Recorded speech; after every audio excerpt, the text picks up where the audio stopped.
Well, being a Boy Scout, it was a lot of fun. I remember the Pinewood Derby really well, always finished last, but I remember it. And community service is also a huge component of the scouting program, where scouts learn serious skills which can prove to be life-saving, as we're going to find out. On the inside from the Mid-America Council, Kayla Wittrock is right here. Thanks for stopping by. And Randy Royal and his sons Joshua and Jacob are here as well. Thanks for coming in, gentlemen. Thanks for having us. Good to see both of you. Josh, I want to start with you, because I was talking about these life skills that the Boy Scouts teach, and one of these may have helped save a life, your brother's life. What happened? Take us back to that day. What exactly happened that day? Okay, so we were sitting at my grandma's house eating hard-shell tacos, and Jacob started coughing. I looked over at him, and he started moving his hands up gradually to his throat. And then I saw that his lips started turning a little bit bluish, and then I knew that he was choking. And then I gave him 3 back blows. Nothing happened. So he was choking, and you knew right away that that's what his windpipe was kind of clogged with something. And then you tried those first back blows. You hit him on the back, and those didn't work, right? So then what happened? Then I ended up doing the Heimlich maneuver, because my grandma said that she was going to drive him down to the fire station, which is a block and a half away. And I told her no, and I told her just to call 911, and then I try and help him. That was an important decision, because your grandma was there, and by the time she gets your brother in the car, takes him out of the fire station, that takes a lot of time. So you made a quick decision to try the Heimlich maneuver, and your grandma called 911 at the time. Joshua, or Jacob, I guess what was going through your mind as this was happening, because you couldn't breathe, right? Nothing. Yeah, you just weren't thinking anything. Just, I want to figure out how to breathe here, right? yeah. No, but it probably brings back some difficult memories, because it was a scary time. Have you done any first aid life-saving or training as a Cub Scout, Jacob? Well, I completed my What Do You Man activity pin. Yeah. In, I think it was December. Yeah. So you've done a lot of stuff too. But Joshua, was this a skill that you learned from scouting? Yes, I learned it at Webelos Woods. On the last year they had it at Camp Cedars. Yeah, I went to Camp Cedars as a scout as well. Randy, how did this event affect your family? Because this, while it was a scary event, it proved to be, one of those examples of how scouting helped save a life here. We were kind of oblivious to it until about a day or two later, and they had told us after talking with Grandma.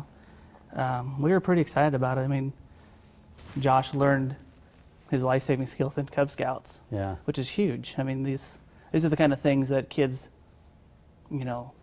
train for, and that's what we train them to do, is be prepared for all things that happen. And how quickly he reacted, it's just incredible, because he could have just done what Grandma wanted to do and tried to get him to the fire station down the street. But Kayla, refresh our memories, because I think there was another story in the news recently of a scout that performed the Heimlich maneuver on somebody else as well, wasn't there? Yes, his name is John Mason. He is a janitor at the Pavilion La Vista Schools. He did his scouting at Pack 341, which serves Jefferson. He was an assistant Cubmaster for quite a number of years.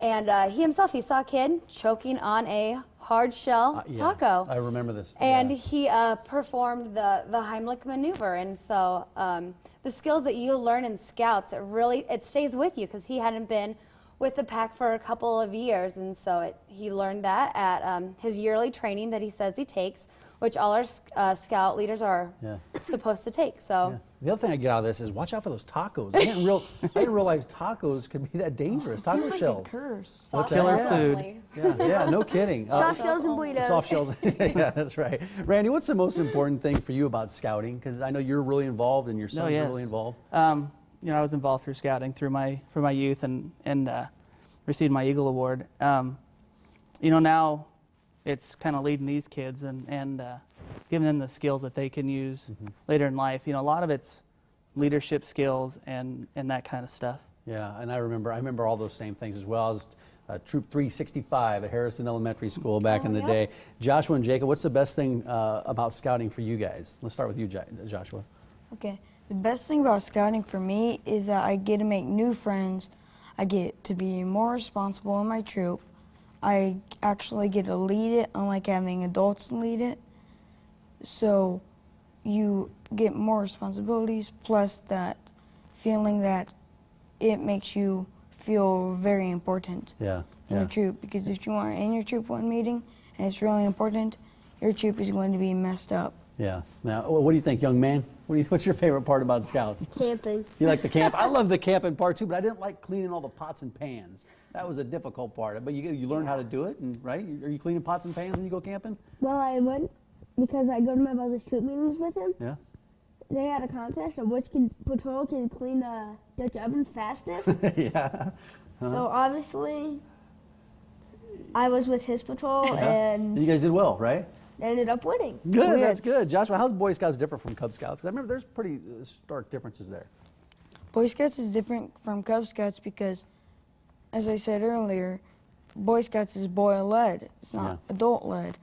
And the fact that you actually have more responsibilities, and it's not like Cub Scouts, because Cub Scouts, you just do a couple requirements, and then you get like your tiger, your wolf, your bear, and your Webelos.